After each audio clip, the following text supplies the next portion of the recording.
Hey everybody, it is December 2nd, so it's time for me to talk about all the books I read in November, which was actually like kind of a lot. 1, 2, 3, 4, 5, 6, 7, 8. Damn, alright. That's probably like the most I've read in a month this year. Oh boy, what order should we talk about them in? Well, first, how's about we talk about the fact that I read 2 books from The Expanse this month. I mean, you know, one of them I read mostly in October, but finished it in November, and then the other one I just finished it on the last day of November. So, The Expanse, Persepolis Rising, Tiamat's Wrath, and that means I'm caught up to where I'd previously read in the series. There's one more book, which I will hopefully read in December, and then I'll be done with the series, which is like wild, honestly, because it's so long, but also because like I just like it so much. I don't know how it's gonna end, but anyway, Persepolis Rising and Tiamat's Wrath are the first 2/3 of kind of the final trilogy, if you will, of the series, and there's a 30-year time jump after book 6, so that Persepolis Rising, book 7, is 30 years later. You get it, which enables Laconia, which is one of the ring planets, to ring gate planets, I guess. It has a ring gate. Yeah, it's one of the 1,300 worlds that they found, and it had previously a whole bunch of Martian defectors, like from the military, stole a bunch of ships and just shot themselves off through that gate, because turns out they'd had a look at the survey data and seen that there was this interesting alien-like construction platform in that system. And so then they spent those 30 years building up their civilization, and they built some like ships with the platform that are like way, you know, more impressive than anything that humans can build without the alien tech. And then they decided they were going to take over the galaxy. So, so that's who we're fighting in these books. And also, it turns out that whatever it was that killed the protocol builders, the aliens that we kind of know about that build all this tech but are long dead, whatever killed them might still be out there. And in Tiamat's Wrath especially, Duarte, the god emperor of Laconia, decides to start kind of trying to figure out, first of all, if this threat will like react differently depending on how they're well, they send a bomb ship through one of the gates to see if they can hurt whatever it is that's kind of making ships sometimes disappear if there's too much traffic. And like they've basically figured out when that happens so they can avoid it, but he's like, we're gonna make it happen and then blow up this antimatter or whatever it was, and whatever it is that's reacting did not like that.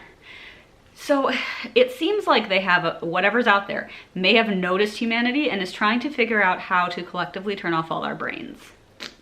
That's the theory, because it seems like they can make everybody, all humans, simultaneously lose time and kind of be knocked out or unconscious in it, unaware of the passage of time for a period of a few minutes. But that doesn't kill us. And the theory that some of these people have, that like LV has, is that it's probably something that, perhaps it's something that did kill the original aliens, because they just had different kinds of brains. But we're not vulnerable to that. So maybe now they're trying to figure out something that actually will kill all of us. So anyway, that's terrifying, and I'm super curious to see like how they're gonna actually resolve that.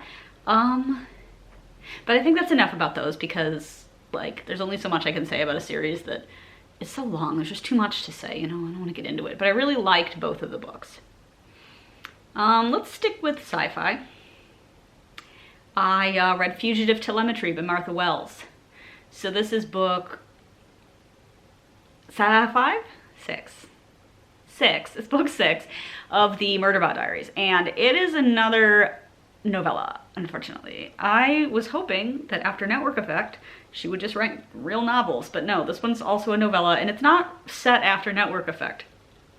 The one that's just come out, System Collapse, is set directly after Network Effect and is a novel. So I'm really looking forward to that. But first I had to read Fugitive Telemetry, which I liked, right? Like, don't get me wrong.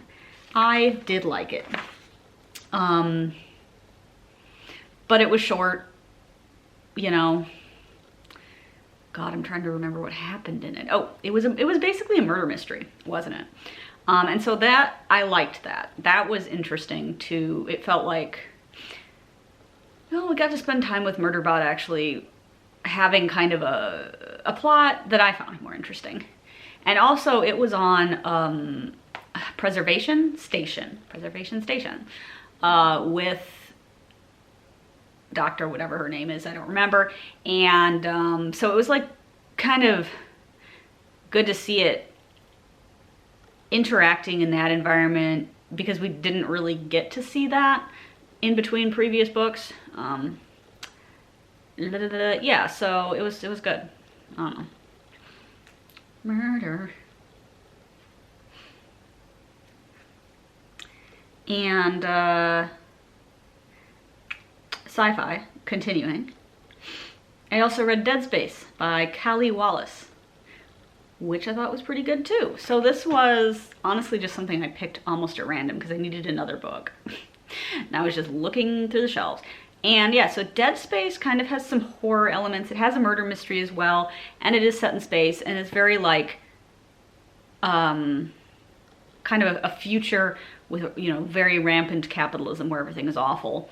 And the main character is in debt to this company because they patched her up and gave her some robot limbs after she was in a horrible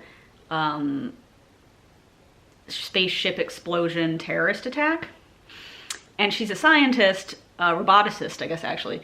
And so she was supposed to be going to Titan with these other people to like explore, but instead she has to spend time trying to pay off this debt. So she's working in security for these people, and she gets an unexpected message from one of her fellow roboticist guys from the project, that sounds like a little cryptic, but then he turns up dead. And so she asks to be involved in investigating his death, which is on this like little mining asteroid. And it gets wild. Yeah. I liked it. I liked the side characters. I liked the main character. Why did I say it like that? And the plot, and like, you know, generally I got into it. I would definitely read more by her. I think she has at least one other sci-fi novel. Yeah, so no, I like the way she constructed the world, and I definitely kind of want more of it, and I don't think I'm ever gonna get it. So that, I mean, I think that's like a nice thing when you're reading a sci-fi book and you're like, this world feels real enough that I would wanna, you know, explore more of it in other books that will not exist, but, you know, it was well done. But that's all the sci-fi, which is kind of a lot. So let's talk, let's talk about a book which I read and have actually been reading since May, but finally finished in November, because that's Dracula by Bram Stoker. Okay, so Dracula, I was doing the daily Dracula. I don't remember if I've mentioned this yet, but I've been doing it, and the book starts in May, so I've been doing it since May, and it's been fun. Like, basically, if you don't know, it's this thing you can sign up for with your email, and they send you passages of Dracula on the correct days, because the novel is epistolary, so it's like a bunch of letters and a couple newspaper articles and a lot of journal entries, and they're all dated, so you get them on the right dates, so that's fun. It also highlights that there's an awkward period at one point where he seems to have fucked up the dates, because it doesn't make as much sense. But most of it's pretty good in chronological order. And the book isn't is not really presented that way from what I remember, because I have read it before, but it was an audiobook, and that was a few years ago. But in the book, when you read it the way it was published, you know, the correct order it was published in, it starts with Jonathan's diary, his journal, and then when you're done with all of that, you go back to what Mina's writing about in her journal while he's still gone in Transylvania. So it's earlier, which is something that I didn't necessarily pick up on when I was listening to the audiobook, because if somebody says a date, I just immediately forget it. But reading it for Daily Dracula like this obviously emphasized that. So you knew what was happening simultaneously for different people. Yeah, I liked it. The book is kind of boring at times. Sorry, oops, but really it is. But there's other parts that are really great, and I generally like the characters. I like the idea, you know, it's Dracula. So it's a pretty solidly mid book, I guess I'll say. I'm glad I did this. I'm not gonna do it again next year just because, like, why? But, you know, maybe someday in the future. But, you know, I think I'm good. I know there are other similar projects that you can sign up for. I know there's one where they're doing Moby Dick, but I read that earlier this year, so. And I know there's some other ones, but I would want to get in at the beginning of whatever any of this is, so we'll see. It's a fun way to read some classic literature, I think, because everything that is being done this way, of course, is in public domain, so it's all older stuff. But yeah, so I just thought Dracula in specifically was a fun way to read it because it is dated. So reading it in that different order, you know, it kind of elucidates some things in the book and makes you realize some things that you wouldn't necessarily if you didn't pay attention to the dates. Okay. Now, I also read 3 nonfiction books, which, oh my God, I have been busy. And then that'll be it. Okay, so 3 nonfiction books. Let's just go in order. The River of Doubt by Candace Millard. So this one was an audiobook, and I thought it was pretty great.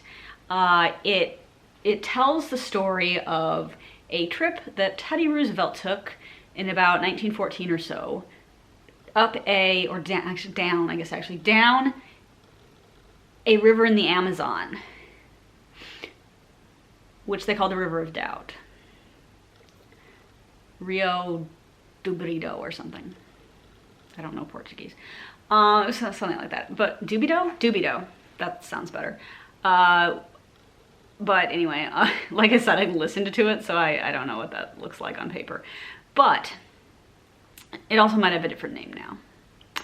But yeah, it was pretty wild because, like, they just did like a really bad job planning for this trip, frankly. That Roosevelt wasn't really doing the planning himself. He was like less enthusiastic about it than really I feel like you should be if you're gonna risk your life to that degree. The guy he hired to do the quartermaster planning did have experience with some, you know, extreme circumstances of traveling. I think he had been on a couple expeditions to get to the the South Pole. But obviously that's a completely different environment than the fucking Amazon. So, little wild. But yeah, like, it was just an awful trip. Like, their canoes their little ships, where I don't even think they were technically canoes, they sucked. Like, there were several points before they even reached the river because they had to, like, walk there.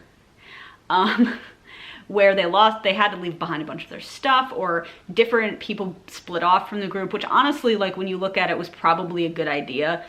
But in one case, one guy was going to explore a different river, and he took all the nice birch bark canoes from Canada, which would have worked way better than the stuff that people were making kind of on site. They were just straight up better. Like, sorry, but whoever invented the birch bark canoe knew what they were doing, and I'm not entirely sure that the people who live in the Amazon know how to make boats very well. That's the impression I got. I mean, it's 100 years ago. I'm sure they know what they're doing now, but anyway, not to be mean, but to be a little mean.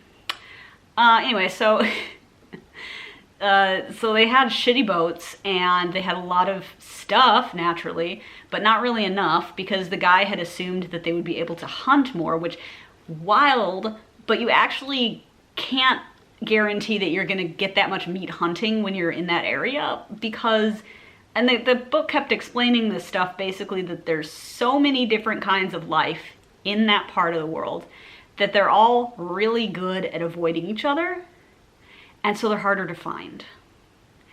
And like basically it's just, it's in comparison to like fucking killing some seal in Antarctica, it's just a lot harder. I mean, they did, you know, successfully get some, what were they, tapirs or something, and like, I don't know, a monkey once or twice, but, and fish, but like, they were kind of starving by the time they finally reached any semblance of civilization again. And they didn't really know where the river was gonna go either. Like, they had a couple of theories. One theory was that it eventually reached the Amazon, which I think was actually the correct one. Yeah, it was just a tough time. It was like, there were a lot of rapids. They were traveling through, you know, previously unexplored by white people, parts of the Amazon, and naturally there are like native people living in those areas who are not particularly friendly or helpful, and it's just a lot of interesting stuff. And like, I mean, really, they were lucky that these native people did not try to kill them, because they would have succeeded. They apparently decided, okay, these people are just traveling through, these weird fucking foreign people are just traveling through, and if they're gonna go away, we're not gonna bother trying to kill them, I guess. So they were lucky. But, oh man, I thought the most interesting figure in the book, though, and I don't remember his fucking name because I finished this like 3 weeks ago.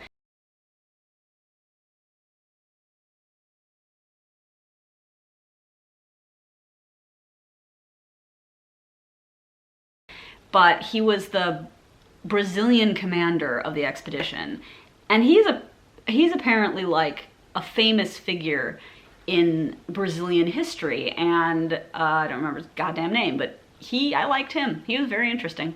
He had an interesting life. He dedicated much of it to the job of getting telegraph lines erected through the Amazon. And then unfortunately, once he'd succeeded, telegraphs were very shortly after that, like, telegrams, whatever, not like relevant anymore. New technology was invented, so that sucks. But yeah, he was really interesting. I'm sorry I don't remember his name because I'm stupid. But let's move on. Okay, so then I read, well, then I listened to another audiobook, nonfiction. Let's do that one next. The Good Nurse by Charles Graeber. So this one was pretty wild, because it was about a serial killer. It was about this man who was a nurse and murdered probably hundreds of patients in the early noughts, late 90s, early noughts in New Jersey and Pennsylvania. Or maybe he started in the late 80s, but it was through like the 90s, early noughts. I believe he was caught in 2003. Absolutely wild. And, you know, very interesting and also very disturbing because, like, you know, he worked in a lot of different hospitals because, like, he couldn't really keep a job for an extended period of time. Like, after a few years, something would happen and he'd get fired. But none of these hospitals actually figured out that he was doing all this murder, and the few that were suspecting him of something or other, they didn't contact the authorities. They didn't really do much. It's like pretty fucked up. And then you think, like, these people are on burn units or in the ICU, they have heart problems, like these are like very vulnerable people, obviously, and like if you're in the hospital, you have to be able to trust that all the people taking care of you are not giving you fucking insulin in your, you know, IV, which was one of the things he would do. Anyway, so that's disturbing and it sucks. And I think he's still alive as far as I know. He's just in prison forever. Also, there was this weird bit at the end where he of the book where he wanted to donate his kidney to his, I think, ex-father-in-law or something like that. And everybody was making a big stink about it. And I thought that was odd because, like, who cares why he wants to do it? You know, like, at the end of the day, who gives a shit what his motivation is? Like, this guy is gonna die if he doesn't get a new kidney. Let him give him his kidney. You know, like, I don't know. They did ultimately, but they were very weird about it. And I was like, can we all just stop? She's not gonna, like, inherit this guy's, like, horrible demon soul by taking his kidney. All right, anyway, let's wrap this fucking thing up. Final book, nonfiction, Curiosity by Philip Ball. So Curiosity is about the history of kind of the concept of curiosity. Like, it was a really interesting book, but I don't think I can adequately explain what it was about. But basically, when science was in its infancy, and people like Galileo or Robert Hooke or Francis Bacon were kind of figuring out how to do science bit by bit, which eventually evolved into how science is kind of conducted today. During that period of time, it really was an evolution. Like, it's not like one guy went, actually, we should do X, Y, Z, and then he had it all exactly the same way we do it. Not really, but the curiosity bit is basically just like, at what point did it start becoming like acceptable for people to explore the minutia of like nature and of reality, and in a variety of different ways. Like, number one, things that aren't really obviously practical. Number two, things that, like, oh, how would I put it? That aren't obvious. I don't know, like, it's very like philosophical. It was like a philosophy of science kind of book. And people definitely back in, say, like the 15th century or 16th century really did not have a lot of curiosity as to how the world worked, because the way they saw it was that it was basically magic, right? Like, God was making stuff tick, and we would not be able to understand it even if we were able to, like, try. Yeah, and then also questions of like, well, if we can't see something without the aid of a microscope or a telescope, were we meant to see it? Like, pretty wild, honestly, to think about, because, like, that's not the way we think today, you know? But it was interesting. It was the book that's been on my Goodreads TBR shelf the longest. So that's the only reason I read it, but honestly, like, it was interesting stuff.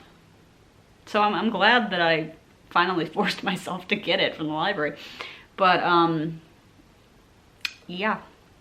But yeah, wow, God.